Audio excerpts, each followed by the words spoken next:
আমি আছি পুরীর গোল্ডেন বিচে। দেখে যে বিচটার কথা আমি আপনাদের বলছিলাম, আমি পুরীতে আসার আগে অনেক কিছু শুনেছিলাম এই বিচ সম্পর্কে, দারুণ নাকি ব্লগারদের কাছ থেকে।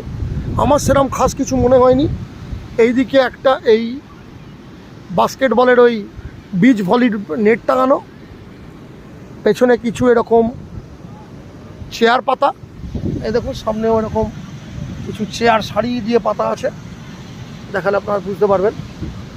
এই একটা টাওয়ার আছে, আর কিচ্ছু নেই। সামনে সমুদ্র, আর সমুদ্রের গোড়ায় এরকম এই ফ্ল্যাগ ঝুলছে, এইরকম ফ্ল্যাগ দেওয়া আছে, বাস। এছাড়া গোল্ডেন ফ্ল্যাগ বিচের সেরকম কোনো কিছু খাস আমার কাছে মনে হয়নি। এর থেকে আমাদের পুরীর মানে মেন যে সমুদ্র, যেটা আমাদের স্বর্গদ্বার এবং সি বিচের ওপর, সি বিচ রোডে একই, শুধু এখানে চেয়ারগুলো একটু আধুনিক পাতা, 20 টাকা করে টিকিট, অটো ভাড়া পুরী স্বর্গদ্বার থেকে